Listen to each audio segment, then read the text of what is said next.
La technologie d'aujourd'hui, c'est bien. La formation peut être très bien adaptée, mais mes utilisateurs ne sont pas à l'aise avec cette formation parce qu'ils ne savent pas utiliser l'outil, alors je rentre dans un conflit. Buenos dias, bienvenue à ce second podcast de My Serious Game. Et aujourd'hui, Alban, tu reçois Carlos Bohorquez qui est expert en neurosciences et vous allez parler de... On va parler du conflit instrumental. On va voir avec lui les racines de cette théorie et en quoi c'est important de le prendre en compte quand on est en train de créer des supports et réfléchir à des supports de formation. Bonjour Carlos, merci d'être avec nous aujourd'hui. Est-ce que tu peux te présenter, s'il te plaît, pour les auditeurs ? Bonjour Alban, merci pour l'invitation.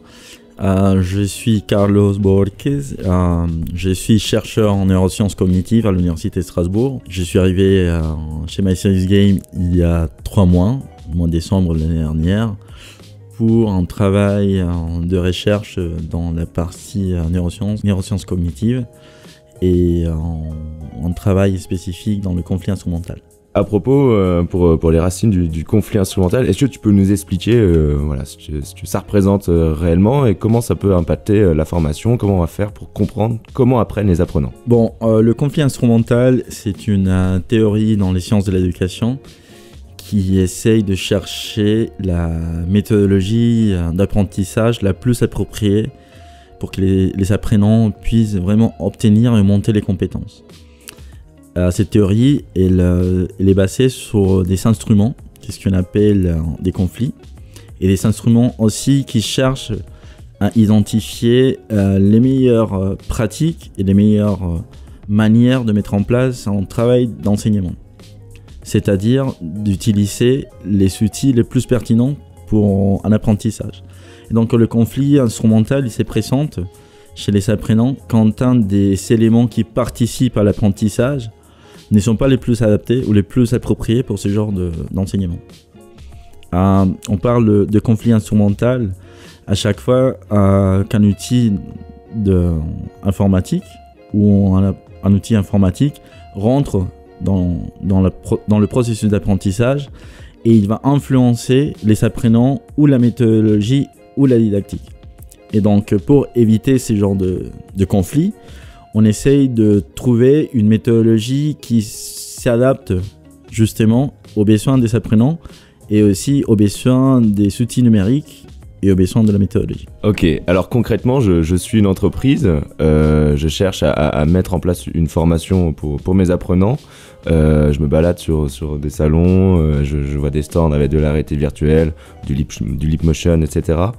Comment je peux être sûr de faire le bon choix, d'utiliser le bon outil pour justement cette formation ?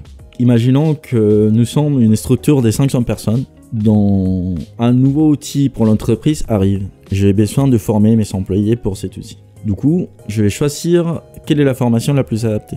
Je m'intéresse à la VR, parce que la VR est la tendance aujourd'hui de la formation. VR pour réalité virtuelle, toujours. Oui, la réalité virtuelle. Et sont les sigles en anglais qu'on utilise plutôt. Je m'aperçois que j'ai besoin aussi d'acheter des casques. Du coup, quand je fais la formation, je vais demander de créer une formation en réalité virtuelle.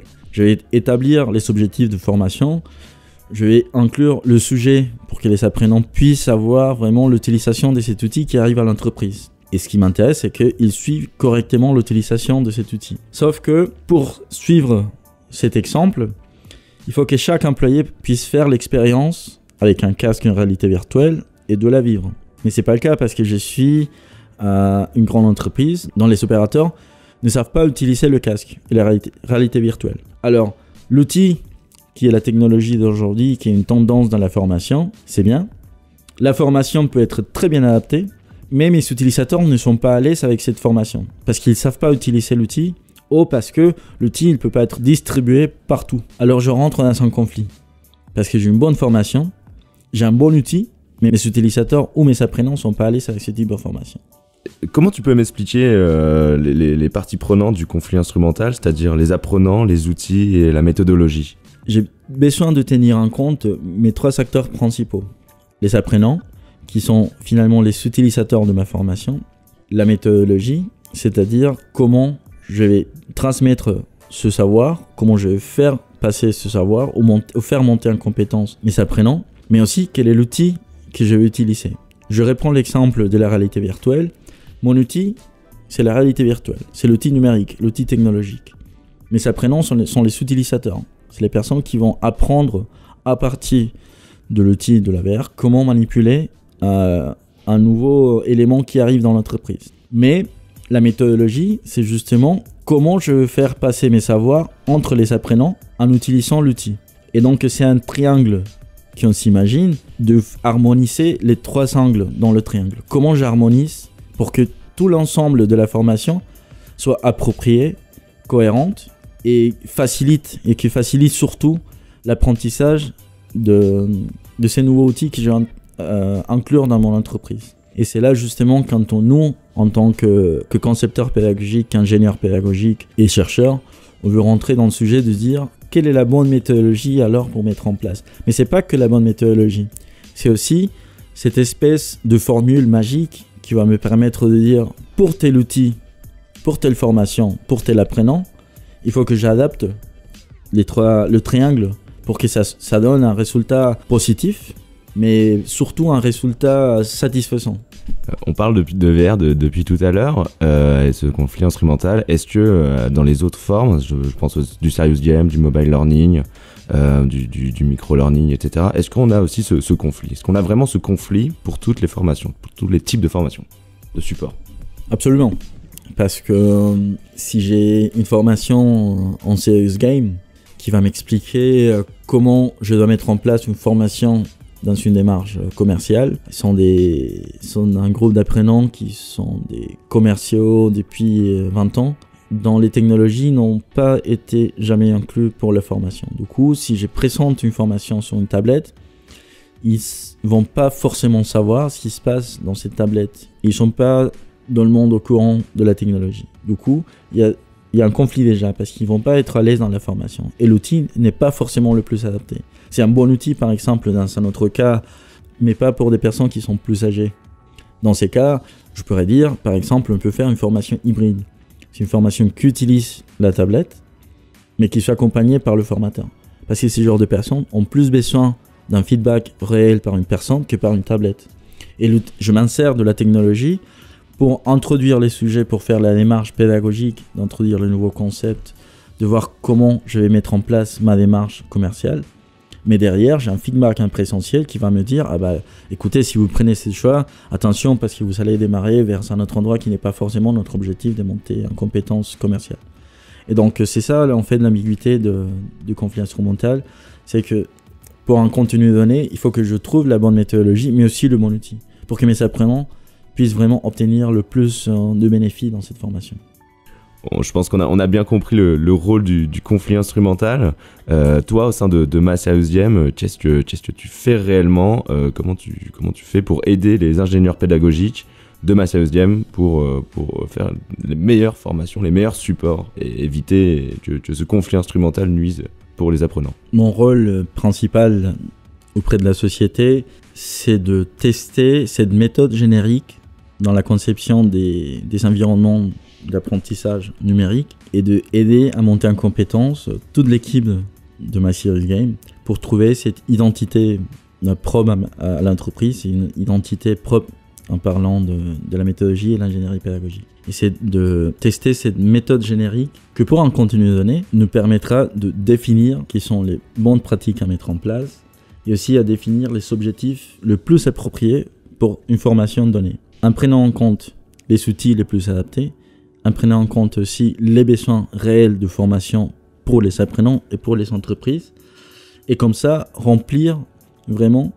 ces critères, des hauts critères d'exigence pour une formation. Donc mon rôle, c'est de mener cette recherche, d'identifier nos besoins, nos points forts, et d'établir un algorithme, je parle en termes peut-être de mathématiques, d'identifier, de créer cet algorithme que pour un contenu donné, je puisse obtenir quelles sont les variables les plus appropriées pour créer cette formation. Et donc accompagner les clients, accompagner les formateurs, accompagner toute l'équipe de la production de chez My Serious Game pour dire voilà maintenant qu'est-ce qu'on doit faire. Quelle est ta démarche? Je vais faire une métaphore avec une recette de cuisine. Tout d'abord, c'est de lister mes ingrédients. Je commence mes ingrédients par exemple par identifier les besoins de formation. De bien comprendre les besoins de formation pour tel client. Ensuite, je dois identifier quel va être le rôle de l'apprenant dans cette formation. Est-ce qu'il va être un rôle passif? Est-ce qu'il va être un rôle actif? Est-ce qu'il va intervenir dans la formation? Est-ce que tu peux nous éclairer sur un rôle passif et un rôle actif de l'apprenant dans une formation?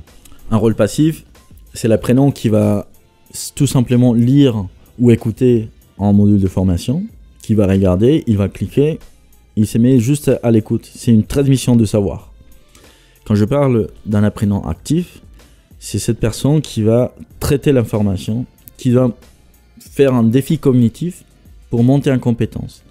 Il ne se limite pas à l'écoute, il va au-delà de l'écoute, il va participer, il va modifier le contenu et il va, grâce à cette modification et cette interaction entre le contenu, l'interface et l'outil, faire monter ses compétences. C'est participer plus dans la formation qu'être tout simplement un acteur passif dans une formation. Et donc, je continue avec ma formule. Et puis, je vais voir quelles sont les compétences de l'apprenant. Je détermine quelle va être la méthodologie la plus adaptée à mettre en place pour faire monter ses compétences. Et puis, évidemment, il y a le temps de cuisson. Et donc, je vais dire quel temps est le plus adapté pour répondre à ces besoins et pour faire monter les compétences des apprenants. Et à la fin, quand j'ai mis ces ingrédients et j'ai monté mon appareil pour faire ma recette, je vais dire comment je vais mélanger ces ingrédients. Et c'est là, quand je mélange mes ingrédients, que je vais déterminer la méthodologie pédagogique la plus adaptée pour ma recette. Est-ce que tu peux nous expliquer plus précisément les 3 choix qu'il y a à faire dans le conflit instrumental? Déjà, il faut que je fasse mon choix didactique, c'est-à-dire quels sont les gestes manipulés par un apprenant. C'est comme ça que je détermine la méthodologie pédagogique. Ensuite, je vais faire le choix de scénario, c'est-à-dire la modélisation ou la représentation de ce que l'apprenant va voir pendant la formation.